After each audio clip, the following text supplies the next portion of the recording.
e com as pessoas que querem participar dessa discussão. Bom, hoje é a segunda parte da discussão, o papel de parede amarelo. Essa é a primeira vez que acontece uma segunda parte da discussão, né? A gente sempre teve um encontro para cada conto, porque os contos têm essa característica de ser um texto não tão longo, mas não tão curto, né? E que a gente tem uma hora de discussão e que uma hora, na maioria das vezes, comporta as análises e as interações necessárias para se discutir. Não que se encerre em uma hora, mas em uma hora dá para se fazer uma discussão interessante. Então, hoje a gente vai retomar o que nós iniciamos no dia 14, no qual a gente pensou no Papel de Parede Amarelo, que é um conto que foi selecionado pela professora Berenice, a Berenice Rocha Zabotti Garcia, que era a coordenadora do ProLige, que é o Projeto Institucional de Literatura Infantil e Infanto-Juvenil, que tem como base pensar, estudar a literatura para o público infantil e infanto-juvenil e refletir possibilidades de como fazer a mediação, o que, como e por que ler as histórias para este público. Então, o Papel de Parede Amarelo, ele é um texto pensado não para o jovem, né? De primeiro, mas ele pode também ser apresentado para um público jovem, para um público adolescente que tenha uma trajetória leitora, que tenha, digamos assim, um amadurecimento literário. Porque o conto, ele não é um conto tão curto, né? Ele é um conto volumoso. A versão que nós lemos é uma versão da língua portuguesa de Portugal, então tem um pouquinho dessa variação linguística, né? Que não tem uma fluência da língua portuguesa do Brasil, né? Tem alguns termos específicos, né, de Portugal. Então, assim, o jovem que tem uma certa habilidade literária, que tem uma história literária, que tem uma trajetória leitora, vai pegar o conto e vai ler e vai ter as suas impressões. E mesmo o adolescente que não tenha lá uma trajetória grandiosa literária, ele também pode ler o texto, né? O que acontece é que o texto ele vai tendo camadas que ultrapassam, né, a questão de uma narrativa que contém um núcleo familiar, né? Ele tem esse núcleo familiar, ele tem a esposa, ele tem um bebê, ele tem o marido, ele tem a irmã do marido, e são esses os protagonistas que aparecem no conto. Mas para além dessa camada da história em si, né, de uma mulher que está passando por um período que precisa de afastamento, segundo ah, o seu marido, precisa de um afastamento social, precisa fazer um convívio de reserva, né? Que precisa dormir mais, que precisa se acalmar, né? É um texto que vai trazer para nós um tema muito latente e potente atual, né? Se a gente for pensar hoje, como é que está o papel da mulher na sociedade, e quando a gente lê esse texto e enxerga este marido que manda e desmanda, este irmão que diz, que reforça o que ela deve ou não deve fazer, a gente vê a total conexão com o que a gente vive hoje. Então, o livro, a palavra papel no título, ela é uma palavra extremamente significativa, porque quando a gente vai pensar para o escritor, para o compositor, para o pintor, para os artistas de modo geral, a matéria, papel, ela vai trazer uma série de reflexões e também de momentos criativos. É no papel que ele vai criar, né? Principalmente pensando na época que Charlotte Gilman escreve, né? É o momento do papel. O papel ele é essencial. E para além de pensar no papel obra de arte, no texto, no papel que vai escrever, pintar, compor, né, rascunhar, a gente pode pensar nas questões sociológicas, né? Que papel essa mulher tem na sociedade? Que papel esse homem médico tem na sociedade? Que papel essa irmã do médico compõe na sociedade? Então, tem é essa questão dos papéis sociais e dos papéis artísticos. E aí aparece a palavra amarelo já no título. Tem alguém de mão levantada que está pedindo para falar? Não? Tá. É que eu escutei um sonzinho aqui, como eu tô sozinha, eu achei que tivesse alguém levantado a mão para falar. Então, se alguém levantar a mão e eu não observar, por favor, me interrompa, para eu não ficar falando sozinha aqui. A Charlotte, né? A gente precisa pensar no contexto histórico que ela nasce em 1960 e vive por 75 anos. Isso é muito significativo nessa época, né? Pensar que uma mulher vive tudo isso e pensar num pouquinho da vida que a gente tem acesso, né? Da biografia dela. Este conto, ele é muito autobiográfico. Este conto, ele traz a narrativa da própria Charlotte. Charlotte foi uma jornalista que é, no tempo que ela viveu, ela foi muito à frente do que a mulher poderia, numa época que mulher não podia ter fala, mulher não podia ter escrita, mulher não podia sair para trabalhar. Então ela tocou socialmente, não só como escritora, ela não foi só protagonista como escritora de livros de romance e conto. Ela foi protagonista em várias áreas, inclusive na arquitetura, quando ela faz uma crítica social ao sistema que organiza os trabalhos longe das casas das mulheres e que não pensa nos espaços onde essas mulheres vão trabalhar e onde elas possam se sentir segura com seus filhos. Então, olhem só, né? Alguém lá, nascido em 1860, que morre em 1935, né? Ou seja, vamos pensar no nosso marco interessante cultural, vamos pensar na Semana de Arte Moderna, né? Que é 1920, 22, mas 1919 e 20 ali a coisa já estava fervendo. Então, culturalmente falando, a gente tem que pensar nesse espaço de tempo. Né? Então, nesse espaço de tempo, a mulher não tinha lá, né, vez e voz. E o papel de parede amarela, o papel de parede amarelo, ele vai compor esse cenário de provocar, né, socialmente um movimento de pensar e repensar esse papel social das mulheres naquele lugar, naquele espaço, né?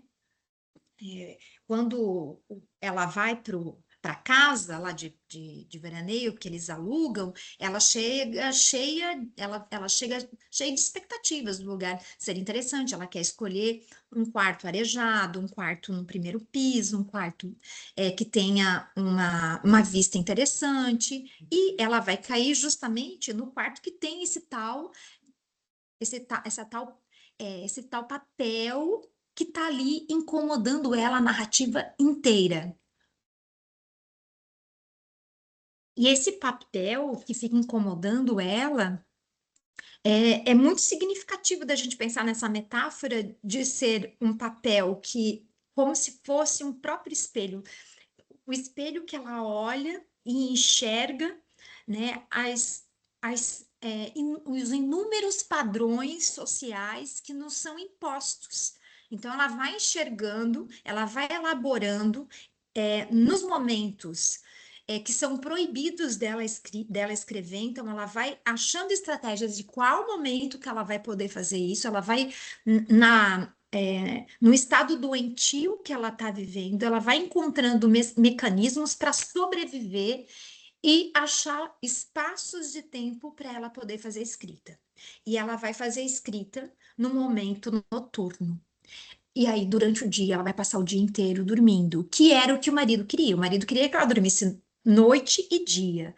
Então, ela conseguiu achar um mecanismo para ela poder se expressar artisticamente e poder fazer o que ela mais gostava, que era de escrever, que era o momento que ela mais tinha prazer, né? Ela tinha um bebê, ela relata do bebê dela, mas fica uma coisa muito sutil, né? Ela não entra em detalhes, há momentos que a gente percebe que ela sente uma dor, né? De não participar da vida desse bebê, de não estar junto com o bebê, mas é muito sutil, né? Ela vai seguindo adiante, e quando a gente vai ler a biografia dela, a gente consegue ver essa relação, porque quando ela é mãe, ela deixa o filho e segue a sua vida profissional. Então, pensar que o texto foi publicado em 1892, né? Uma mulher que escreve, que publica, que vive de literatura nessa época, é algo extremamente fora do que a gente possa imaginar. Se hoje é difícil para as mulheres de modo geral, a gente faz ideia em 1892, que foi quando ela publicou o Papel de Parede Amarelo, né? Que inicialmente ele foi pensado que ela teve muita dificuldade de publicar esse texto, porque inicialmente ele foi visto como um conto de terror, ponto. É um conto de terror, que a gente vai ficando com medo, vai criando um mistério, uma expectativa, vai dando, né, uma sensação de horror e tudo mais. E depois, com o tempo, com as análises, né, foi visto que não, que é um texto precursor da literatura feminista, né, de pensar, refletir onde estão e por que as mulheres devem estar onde elas querem estar, né? Deixa eu só dar uma olhadinha aqui que tem. Não, eu escutei uns barulhinhos de novo, daí eu pensei, será que tem alguém chamando para falar? Mas não. Todos estão me ouvindo, eu não estou falando só para mim aqui, né? Deixa eu só conferir. Tá todo mundo me ouvindo?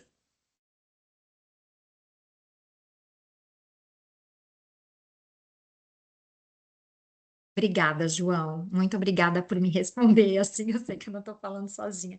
Então, a gente tem que pensar o seguinte, né? Esse movimento feminista no Brasil vai ter impacto em 1932, né? Que é quando há um movimento pelo voto das mulheres. Então, assim, é tudo muito recente, se a gente for pensar historicamente falando, né? Não é de longa data que as mulheres vêm se apropriando dos espaços e se apropriando de lugares para se expressar artisticamente, politicamente, né? Porque a mulher, ela era vista em alguns lugares de uma forma muito comum, né? Eram na cozinha, nos seus lares, no cuidado das crianças, no ato de professorar, né? Ser professora era muito comum e ponto.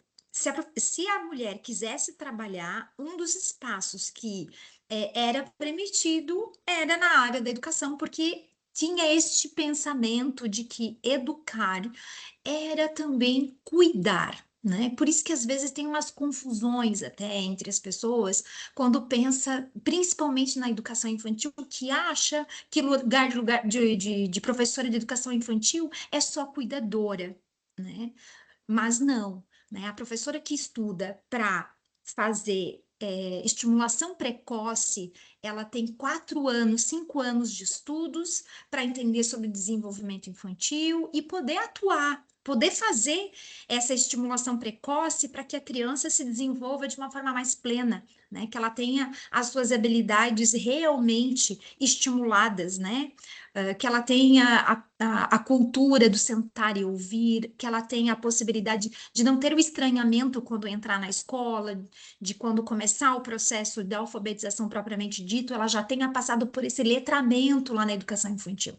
Então, assim, para a gente ampliar isso, não, a mulher não está no lugar apenas de cuidadora, também mas para além de cuidadora, exerce tantos outros papéis e que não são só amarelos, porque aqui quando ela coloca, né, o papel de parede amarelo, quando a gente pensa assim, no amarelo, ele amarelou, né, ela amarelou, o amarelo, ele tem essa conotação meio que passa pelo pejorativo, né, e quando a gente pensa nas cores, quando a gente vai estudar o que significa, né, o amarelo,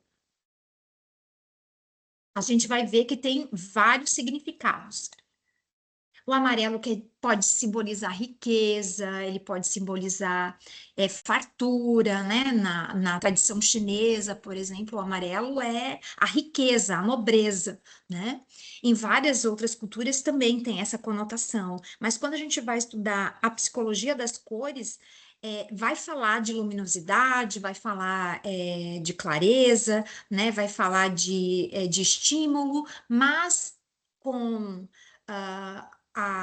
a grande, digamos assim, o grande estímulo desse amarelo, né, a grande difusão do amarelo, ele pode também ter uma outra conotação, né, uma conotação de cansaço, né, é, pode ter uma conotação de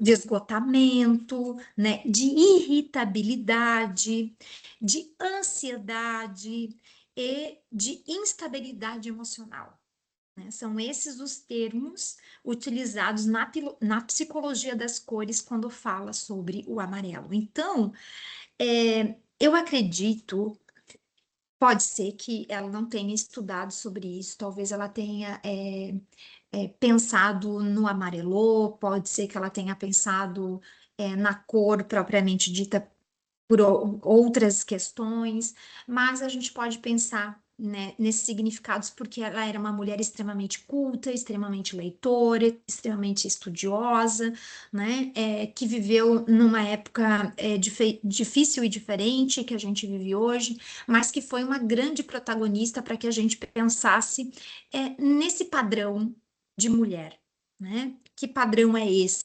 Né? É uma denúncia de tanto tempo atrás e que hoje ele é um texto vivo, né?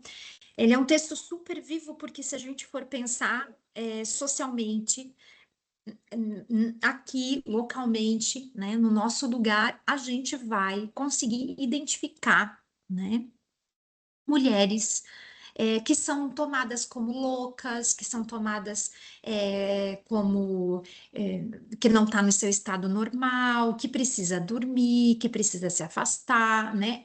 A palavra louca, principalmente, é muito forte ainda, né? Quando a mulher se manifesta, quando a mulher fala, quando a mulher ri diferente, quando a mulher se coloca de uma forma um pouquinho, né, que sai do padrão oficial, pronto, ela já é tida como a louca, né? E hoje a gente vem discutindo bastante isso, hoje tem bastante discussões sobre a questão da saúde mental. No Brasil, né, a gente tem vários pensadores, vários cientistas que abriram caminho sobre isso, né? No entanto, que a gente vê hoje uma série de mudanças nos marcos legais, mas que socialmente ainda a gente precisa avançar nos nossos discursos, no que as pessoas falam sobre as mulheres, sobre as meninas, sobre as nossas jovens, sobre as nossas adolescentes, né? Ainda o discurso é um discurso que está estruturado num pensar muito masculino, não é, né, ainda incorporado de uma forma grande, né, maciça, de equilíbrio, né? O discurso ainda é o discurso machista, né, estruturado historicamente. Então, um conto de 1800 e tanto, que fala sobre o que a gente precisa aprender hoje, é um conto que precisa ser lido, relido, apresentado para outras pessoas, perguntado se, você leu Charlotte Gilman? Você já escutou falar do papel de parede amarelo? Né? E outros textos que refletem sobre isso, né? Que refletem sobre qual é o papel da mulher, né? Aonde ela deve estar. Precisa ter, precisa ela estar onde ela deve estar ou ela pode estar onde ela quer, onde ela pode e onde ela deseja, onde ela almeja, né? Quais serão as perguntas que a gente pode fazer, né? Então, o texto, ele tem uma narrativa que vai nos envolvendo, ela vai nos envolvendo lá no início, falando da desconfiança dela, porque a casa era bonita, a casa era um lugar atrativo, e de repente ela vai criticar, né, algumas coisas da casa neste lugar enclausurado que ela fica. Acho que a Ellen levantou a mão. Pode falar, Ellen. Sim, eu só queria comentar essa parte que você falou sobre ser uma narrativa assim, envolvente, né? Que você fica pensativo. E lendo, eu fiz umas anotações e vi, tipo, duas perguntas assim que eu fiquei me perguntando. Tipo assim, às vezes, se ela tivesse algum caderno, algum diário, se ela soubesse ou deduzisse em questão da época ali, né, como era, se ela tivesse algum caderno ou um diário escondido no quarto, né, que ela pudesse, por mais que tivesse gente acho que era uma moça que estava observando ela nesse tempo, porque o marido trabalhava, mas não ficava 24 horas por dia com ela, né? Então, se ela tivesse pensado nisso, ela não saberia, né? Mas em questão da época ali, se ela tivesse, às vezes, se perguntado, né? Ah, vou ficar ali, né? Ela ficou, acho que 3 meses, se eu não me engano. Como que seria, como é que ela teria ficado? Porque, de qualquer forma, ela teria ficado o dia inteiro por esses tantos meses fechada. E até outra pergunta ali que eu me fiz, no caso, é em questão da cor, né? Do, do papel de parede, e se fosse de outra cor? Como que, né, ia suceder essa história? Ah, legal, Ellen, as tuas perguntas. Eu acredito que, por exemplo, se fosse verde, né? O verde ele tem a função de acalmar, né? Então, traria esse sentimento.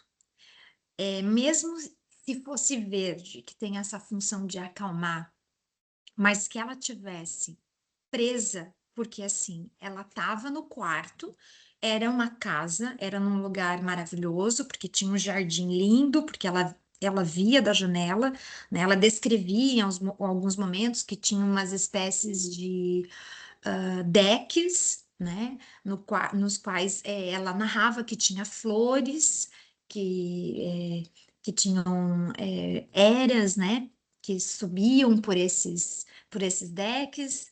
Ah, então ela dizia que da beleza que tinha esse espaço, né? Da beleza que tinha esse lugar, olhando pela janela. Mas em nenhum momento ela narra dela passeando por esses lugares, dela usufruindo deste espaço externo da casa, né? E foram 3 longos meses, né, que ela passou ali.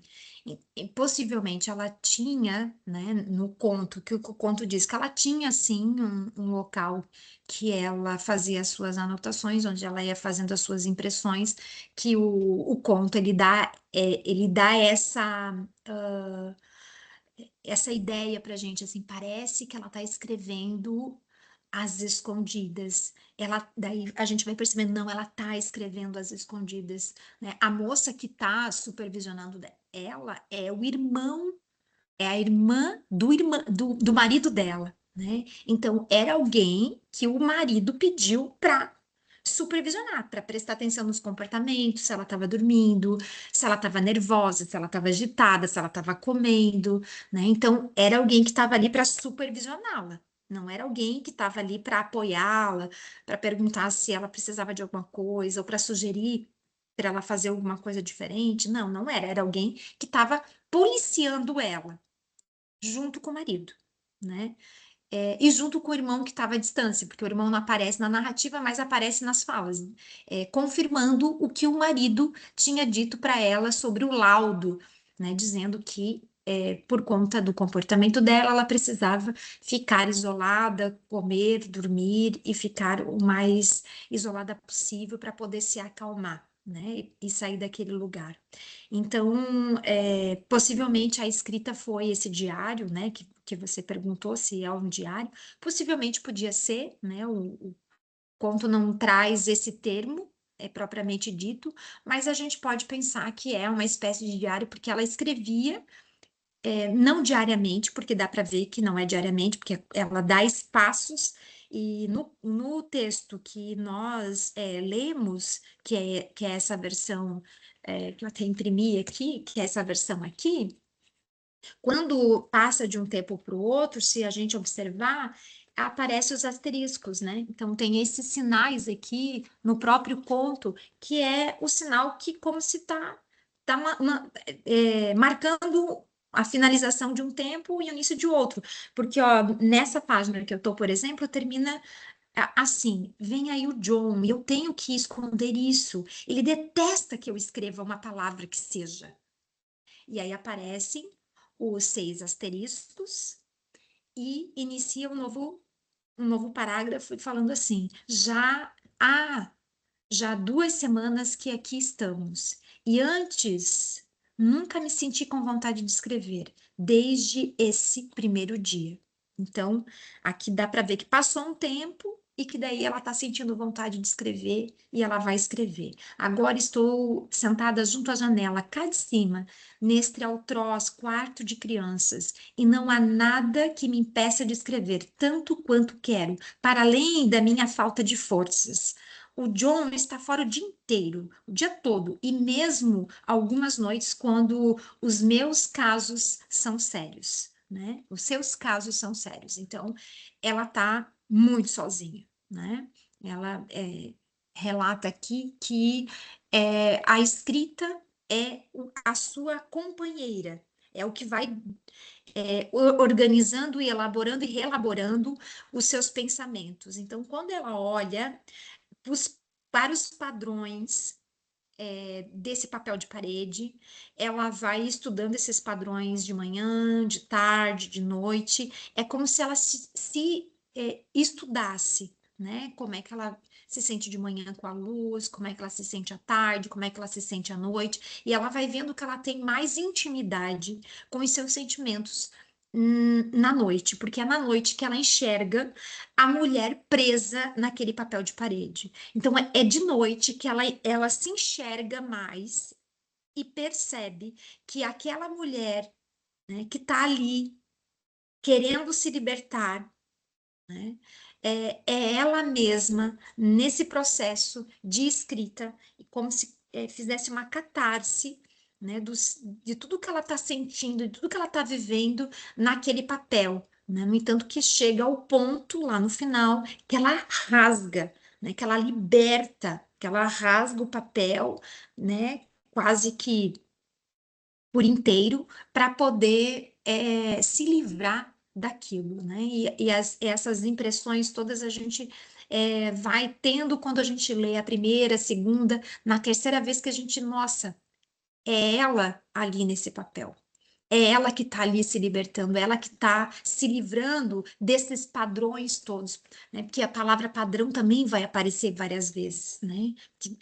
Socialmente é isso que se espera da gente. Espera-se das mulheres padrões, a gente tem que ter um padrão para se comportar em determinados lugares, a gente tem que ter um padrão de comportamento de forma de se vestir, a gente tem que ter um padrão de comportamento no nosso tom de voz, a gente tem que ter um padrão de comportamento em como se organizar com o cabelo, né? Hoje já há mais discussões, né, das mulheres, chega numa determinada idade, há um padrão de que a mulher tem que fazer isso, que tem que fazer aquilo, que tem que mostrar qualquer outra coisa menos mostrar o seu processo de amadurecimento, né? Fisicamente falando.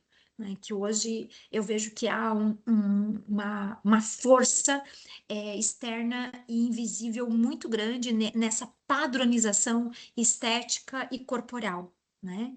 Apesar de termos avançado nessas discussões, né, de padrões, mas ainda há, né, um padrão muito forte. E a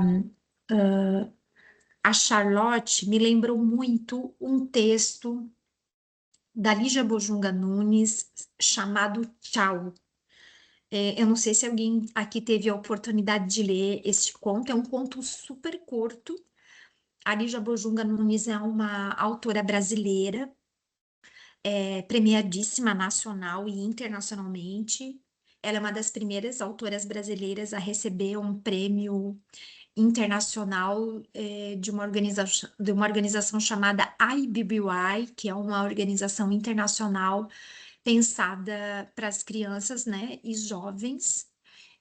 Ela recebe o prêmio como se fosse o prêmio Nobel da literatura, nesse campo que é o da literatura infanto-juvenil, né? O Tchau é um conto mais jovem, né? Adolescente e jovem, não é um conto para as crianças. Não que crianças não possam ler, elas até podem, mas é um conto um pouco mais elaborado, cheio de camadas, assim como o da Charlotte. Numa outra perspectiva, mas pensando nessa perspectiva de padrões, né? De o que se espera de uma mãe, que é essa a grande questão, né, para a gente pensar e repensar. O que que a gente espera de um padrão de mãe? O que que a gente espera da mãe? Porque quando o bebê aparece no texto, ele aparece, ele tá ali, ela tem um bebê, mas a gente não vê ela amamentando o bebê, a gente não vê ela cuidando, cantando, né, para o bebê. Quando uma mãe é mãe, o que que acontece, né? Ela vai, nesses primeiros tempos, aprender a ser mãe, porque a gente não nasce sabendo ser mãe, a gente vai aprender a ser mãe sendo, né? Tendo uma criança, né? Engravidando ou não, né?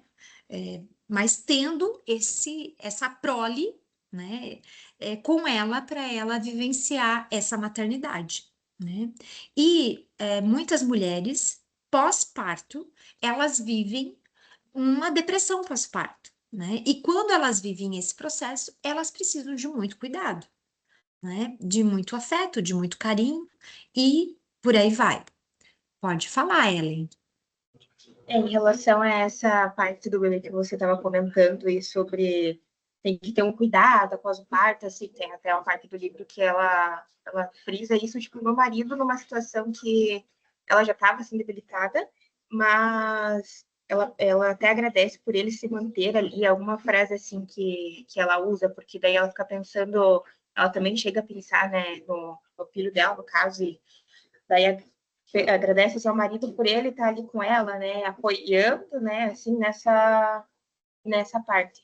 Mas daí também que vem, só que daí, assim, daí tem essa parte do amor e dessa opressão ao mesmo tempo dele no, não sei se ela tinha, que ela, né, que ela achava que se era mais amor ou se tinha ainda pressão ali. Obrigada, Ellen. É isso mesmo, né?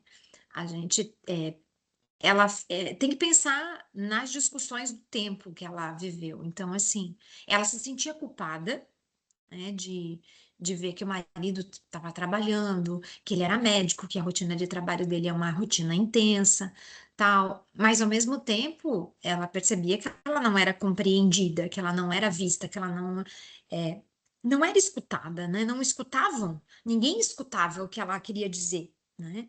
Porque, na época, o pensamento sobre depressão era um pensamento ainda muito raso, né? Não se tinha os estudos, as pesquisas, nem o termo era utilizado, né? No entanto, que o termo super utilizado é o termo louca mesmo, né? Que até hoje, se a gente for pensar, ainda permanece no senso comum, quando as pessoas não sabem identificar que a pessoa está precisando de acolhimento, de ajuda, de proteção, é mais fácil de taxá-la no padrão de louca, né? Colocar esse papel de parede amarelo, essa é a louca da vez e da hora, né? Mas hoje não, hoje a gente já tem propriedade, ciência, pesquisa suficiente para entender que não, que ela precisa justamente do contraponto, precisa de ajuda, precisa de compreensão, precisa de atendimento, de acolhimento, né? De orientação médica e por aí vai, né? Mas na época não tinha esse pensamento tão claro, né? Estava se constituindo, digamos assim. Então, mas ela tinha muita noção, ela como pessoa, não a protagonista em si, né? A protagonista, ela fica nessa mescla de confusão, de ficar, assim, ela é vítima, mas ela, não, mas eu tô atrapalhando a vida do John, né? Ela fica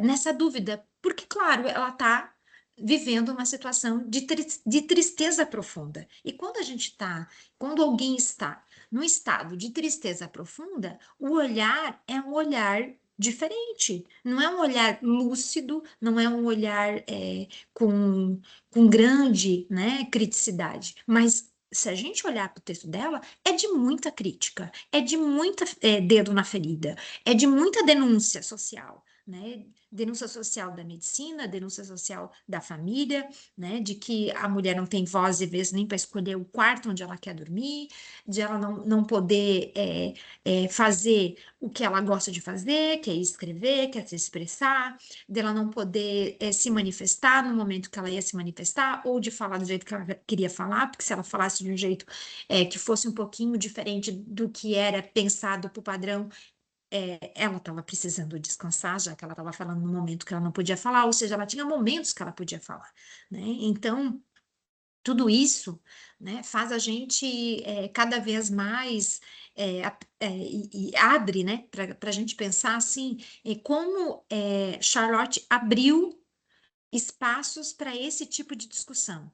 Quem pode dizer para a gente, para nós mulheres, aonde, quando, como que a gente deve falar, né? Eu acho que essa é a grande questão, né? E como eu estava falando da Lígia Bojunga Nunes, do conto Tchau, é um conto extremamente rápido e que, resumidamente, conta a história de uma mãe que se apaixona, né, por uma outra pessoa e que abandona o casamento e abandona a filha também. E o conto, ele termina de um jeito muito inusitado. Eu não vou contar o final, senão eu vou matar a curiosidade de vocês lerem o texto, porque vale a pena vocês lerem e irem atrás. Mas tem uma extrema conexão com esse texto aqui da Charlotte, né? De pensar assim, como que a gente lê esse texto e pensa na mãe? Como que a gente lê o tchau e pensa na mãe, né? Nesse papel, mulher, mãe, né? Que é um dos papéis. O outro papel é mulher e esposa, que aqui também está presente, né? Dessa esposa que precisa escutar o marido, que se ela não escutar, ela não tem para onde ir, ela não tem para onde correr, né? Por isso que na vida ela foi muito audaciosa, ela separou, né? É, coisa que numa época era muito difícil, né? As mulheres não separavam jamais. Se hoje a gente observa, sabe, de mulheres que sofrem violência familiar e que têm muita dificuldade de buscar ajuda, de buscar proteção, a gente faz ideia, né, nesse tempo. Oi? Nesse tempo. Oi? Stephanie quer falar? Eu acho que não. Bem, Acho que... consegui Oi, entrar só agora. Tá me ouvindo? Tô. Uhum. Consegui entrar só agora, tá, professora? Não, tudo bem, não tem problema. Tá gravado, tá, Stephanie? Depois tu pode acessar. A Ah, então professora tá. está retomando algumas coisas que nós discutimos para ficar gravado, para outras pessoas também poderem acessar. E porque a gente não finalizou mesmo, né? Naquele dia, estávamos quase finalizando. Então, naquele dia a gente falava, né, sobre no dia 14, né, falávamos sobre esse papel da mulher, falávamos sobre essa narrativa que é uma narrativa envolvente, que quando termina a gente fica procurando, né, a gente termina e fica procurando, tá, mas e daí, o que que acontece? Para onde vai, né? A gente fica assim nessa expectativa, o que que é, né? Porque termina de um jeito muito inusitado, né? Termina de um jeito que não fecha, ele abre, né? A escrita da Charlotte, ela é uma escrita potente, poderosa e clássica, porque se não fosse clássica, a gente não teria que ir lendo, né, a Charlotte depois de tanto tempo. Nós estamos lendo e relendo ela porque ela tem, né, essa áurea de um texto clássico que pensa sobre a questão das mulheres. Que depois dela vieram várias outras que tiveram coragem também de se manifestar dentro deste universo que pensa as mulheres, né? E uma delas que eu já mencionei é a Lígia Bojunga, neste conto, o Tchau, e outra que eu gostaria de mencionar é a Marina Colasanti, que faleceu agora este ano, né? A Marina, ela tem uma escrita muito forte dentro desse pensamento feminino. Ela tem uma escrita de empoderamento, né? Ela já é de uma outra geração, de uma geração das mulheres que já tiveram um pouquinho mais de abertura, porque já teve Charlottes que escreveram, que se revoltaram, que foram contra, que lutaram por a gente hoje poder votar, né? Então, a Marina vem nesse rodo da história que já passou. Agora a gente já pode votar, agora a gente não tem que esperar o marido dar permissão para a gente votar, né? Porque primeiro as mulheres puderam votar no Brasil, mas elas só podiam votar se o marido permitia. Então não era dei uma permissão, né? Depois é que veio a possibilidade do voto feminino e de escolha feminina sem a intervenção do marido, né? A gente pôde escolher os nossos representantes. Então, a Marina vem nessa perspectiva. E ela tem vários textos, né? Vários livros assim que eu recomendo, contos de amor rasgado, que são contos curtíssimos que parecem ora poema, ora crônica, ora conto, mas são bem curtinhos mesmo, que eu recomendo para vocês, esse livro, Contos de Amor Rasgado. E tem um outro livro, que é esse aqui, que eu tenho aqui comigo, Doze Reis e a Moça no Labirinto do Vento. É esse livro aqui. Tem essa capa. Então, são contos que a Marina vai trazer aqui para gente. Então, assim, só lembrando uma coisinha. A Charlotte, ela morre no ano de 1935. A Marina nasce no ano de 1937, né, e falece em janeiro deste ano. Então, só para a gente entender isso no tempo e no espaço. Ok, são lugares diferentes. A Charlotte é lá nos Estados Unidos. A Marina escreve aqui no Brasil, né? Apesar de não ser brasileira, né? Marina, ela escolhe o Brasil para morar, mas ela nasceu na Etiópia, né? Mas ela amava o Brasil, né? Casada com brasileiro, né? Tem filha aqui no Brasil, então assim, ela tem uma relação amorosa com o Brasil profunda. Ela se dizia cidadã do mundo e bem brasileira, né? Então, neste livro que eu mostrei para vocês, tem um conto que é um dos meus contos preferidos dela, né? Ela tem como título A Moça Tecelã. Alguém já ouviu falar neste conto?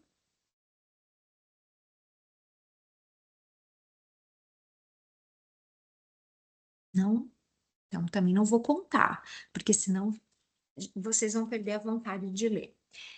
Depois eu até posso disponibilizar no, no grupo de WhatsApp do Clube do Conto, se tiver alguém aqui que não é da disciplina, posso disponibilizar lá e posso também disponibilizar no disco virtual os dois contos, tanto do Tchau, da Lígia Bojunga Nunes, que é a primeira brasileira a ganhar o IBBY, e A Moça Tecelã, da Marina Colasanti. Neste conto da Marina Colasanti, a Marina faz o salto feminino, né? No sentido de que a moça tecelã, a protagonista chama-se moça. Então, quando ela diz moça, não pode ser qualquer uma de nós, qualquer moça. Isso é muito interessante, porque é o mesmo recurso praticamente que a Charlotte utiliza, né? Ela vai falando quem ela aonde ela tá, né? Mas o nome dela quase não aparece. Aparece o nome do John, aparece o nome do irmão do John, mas o nome dela fica invisível, né? E isso é muito interessante da gente pensar. Uma outra vez aparece, mas a Marina, ela, não tem nome, é a moça tecelã. E a moça tecelã, ela que organiza e faz a sua vida acontecer a partir de um tear. Então, ela acordava e o texto vai narrando a partir do despertar até adormecer. Até que chega um momento que ela sente a necessidade de ter uma companhia. É bem Gênesis até esse conto. E uma Gênesis pensada aos avessos, porque é a mulher que sente a necessidade de ter uma companhia e ela então tece, né, um companheiro que ela imagina, né, que do jeito que ela queria. Então ela vai lá. Quando ela imaginou, ela nem espera para o dia seguinte. Ela escreve assim, a Marina: com capricho de quem tenta uma coisa nunca conhecida, começou a entremear no tapete as lãs e as cores que lhe davam companhia. E aos poucos, seu desejo foi aparecendo: chapéu emplumado, rosto barbado, corpo aprumado, sapato engraxado. Estava justamente acabando de entremear o último fio da ponta dos sapatos quando bateram a porta. E aí vai a narrativa. Não vou contar mais. Mas aí ela vai é, e, e cria esse personagem, né? Quando ela cria esse personagem entra na vida dela e ele vai conhecendo ela e conhecendo o poder dela com o tear.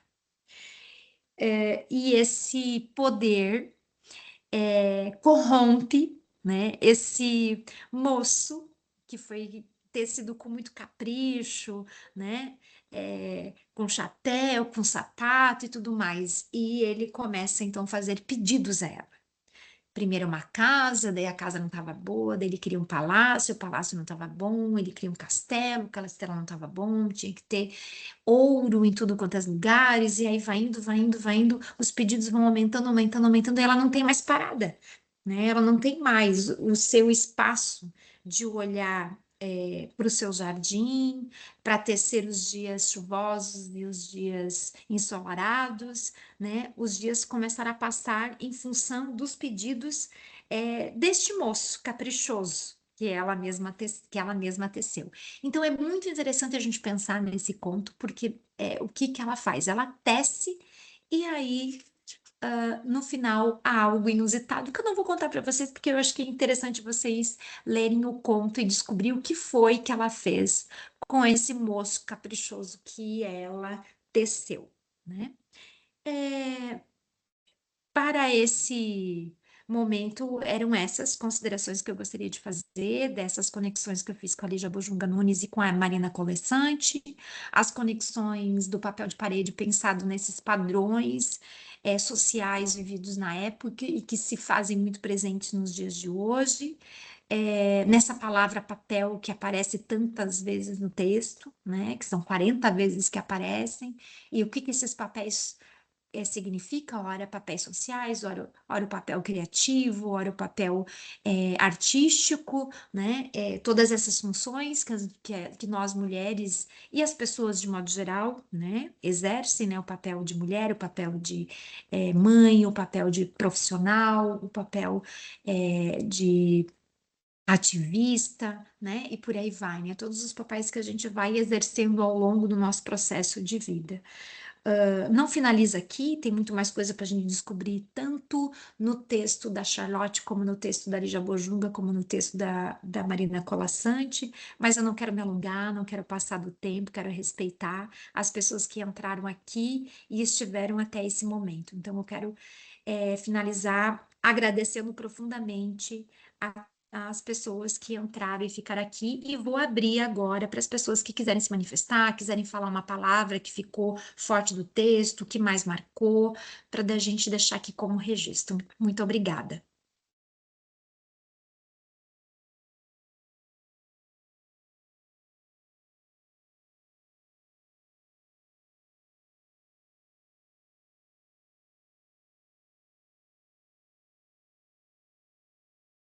Seria legal se cada um falasse uma única palavra do que mais, assim, a palavra que ficou para mim deste texto foi essa. Aí cada um fala a sua palavra para a gente encerrar. Eu acho que ficaria bem legal. Se vocês não têm coragem, né, ou não querem falar, ou estão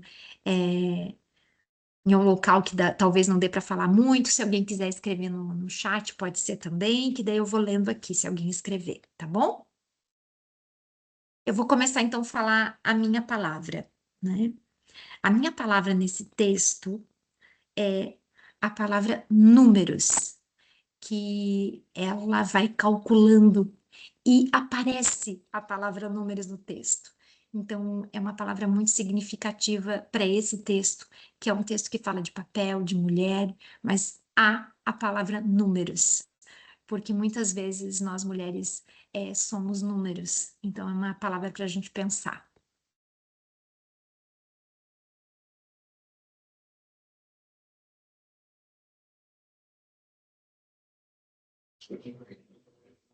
Obrigada, Ellen. Eu acho que a palavra que eu assim, fico pensando é naquela questão do amor, como eu tinha comentado em relação ao marido dela, assim, até que ponto e como pensar, né, uma maneira de pensar em relação a essa palavra.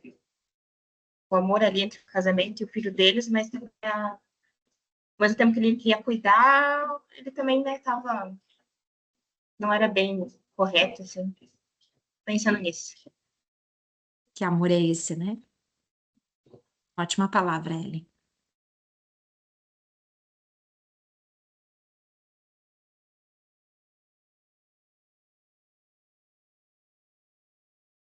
Pode falar, Stephanie. Não é bem dizer uma palavra, mas além do que eu tinha falado na aula passada, que era tanto pela parte do papel, que ela se identificar e estar falando mais dela e não do papel em si, no final, que dá pra gente entender, seria mais sobre a parte dela se sentir culpada por não estar conseguindo fazer o papel dela de mãe. Que ela fala que a cunhada dela que acaba assumindo esse papel e ela se sente uma inútil por não estar conseguindo fazer o trabalho dela e as pessoas não estarem deixando ela fazer o trabalho dela, que seria basicamente ser dona de casa, cuidar do marido dela e do filho recém-nascido.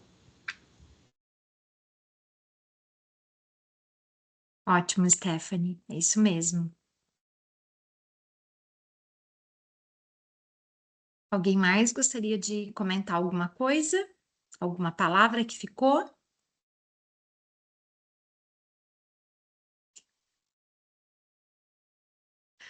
Tudo bem. Em outros momentos, teremos a oportunidade de se manifestar. É a primeira vez, né, que a gente está aqui no online. Eu agradeço imensamente a participação de todos. Registro que, mais uma vez, né, que eu sou professora nova nesse espaço, nesse lugar e na instituição. Então, se tiver, né, algumas questões ainda por esclarecer, aos poucos a gente vai esclarecendo, estamos aprendendo juntos. Eu agradeço a todos vocês, que vocês acabam sendo alunos, mas são muito professores. Eu estou aprendendo muito com todos vocês. Então, muito obrigada pela essa oportunidade de vocês estarem aqui. E a gente se vê semana que vem, ao vivo, para conversar um pouquinho mais na sala de aula e ver as questões que refletem a nossa disciplina, que é sobre os direitos humanos, que é sobre os direitos das pessoas, de todas as pessoas, né? Pensar macro e micro. Então, ó, um abraço para todos, boa noite, bons estudos para vocês, boas reflexões, boas leituras e até semana que vem. Eu finalizo aqui e vou encerrar daí o vídeo que nós estamos participando. Obrigada pelos corações, vocês foram ótimos. Muito obrigada. Tchau, tchau. Adorei.